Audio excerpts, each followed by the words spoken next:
Ni nani ambaye angeweza akasimama akafurahi kwa vitendo hivi tunavyofaniziwa na bado akacelebrate wakati watoto wetu wanakufa njaa kule, watu hawana vyakula, saa nyingine hawana maji, mahospitali hanawana madawa, usafiri ni shida, tunafukuzana na watoto maskini kuwaomba kodi. Hii kodi ambayo iko pale tumepewa na Mungu hatuishughulikii, ni unyama. Na kama ni dhambi, hii ni dhambi kubwa.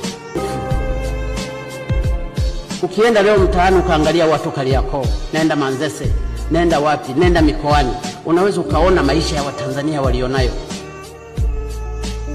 ni ya mateso. Nenda katika kila mkoa.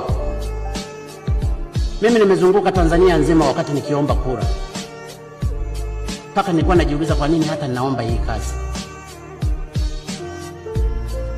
Umaskini wa Watanzania wanaokuzunguka, lakini wanakutuma nenda ukatusaidie